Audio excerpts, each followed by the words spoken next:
I survived a coma that doctors were not sure I would ever wake from. I thought the hardest part of my life was already behind me, but I was completely wrong. The moment I walked through my own front door, my daughter looked me straight in the eyes and calmly told me that I no longer lived there. What happened over the next 6 weeks destroyed a family built over 30 years, but it also taught everyone a lesson they will never forget. My name is Robert, and I am 62 years old. For more than 30 years I worked as an electrician, sacrificing weekends, holidays, and countless family moments so my wife and daughter could have a comfortable life.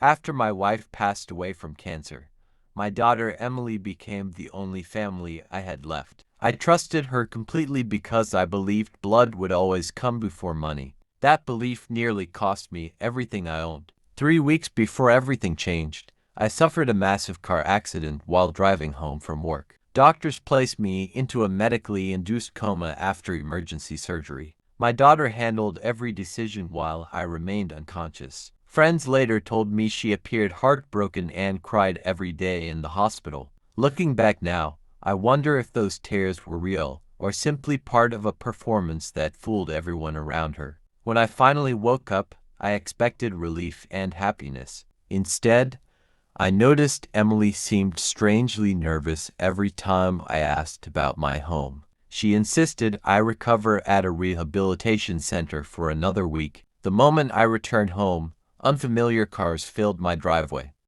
My furniture had been moved, family photographs were missing, and strangers were sitting in my living room. Emily quietly admitted she had allowed her husband's parents to move into my house because they needed somewhere permanent to live. I could barely believe what I was hearing. She calmly explained that since everyone thought I might never recover, she believed it was time to move on. Then came the words that shattered my heart. She told me I could not stay there anymore because her in-laws were already settled in and deserved stability. Standing beside her, her husband remained completely silent while his parents watched me with cold expressions as though I were the unwanted guest inside the home I had spent decades paying for. As I packed a small overnight bag, I remembered an envelope hidden inside my office safe. Years earlier, my late wife insisted we prepare legal documents in case something unexpected ever happened. The next morning, I met my attorney, who smiled after reviewing everything. He explained that my daughter never legally owned the property,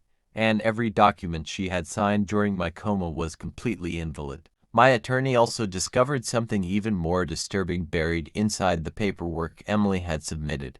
The investigation revealed forged signatures, false declarations, and several financial transactions that should never have happened. Emily had attempted to transfer ownership using documents claiming I was permanently incapacitated. Surveillance footage from the law office proved someone else had signed my name. My attorney immediately filed an emergency court request while investigators collected every piece of evidence. Suddenly, the people who believed they had won everything realized the truth was quickly catching up with them.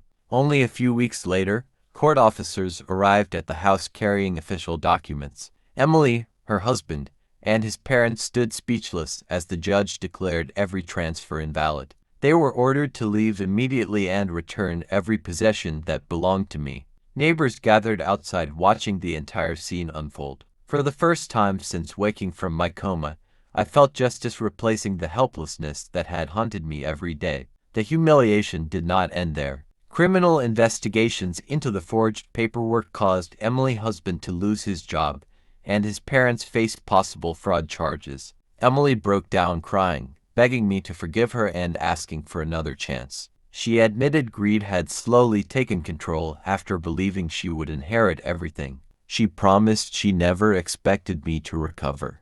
Listening to those words hurt far more than any physical injury I suffered during the accident. I forgave my daughter, because carrying hatred would only poison my own future, but forgiveness did not erase consequences.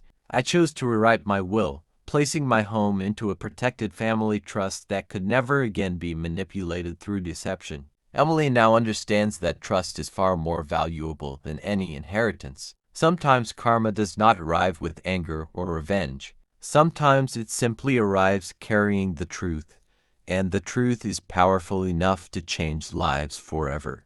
If this story touched your heart, remember that trust is priceless and betrayal always carries a cost. Share your thoughts in the comments because your opinion matters. If you enjoy emotional family stories filled with powerful life lessons and unforgettable karma, subscribe to Assembly Battery All Stories and join our growing family.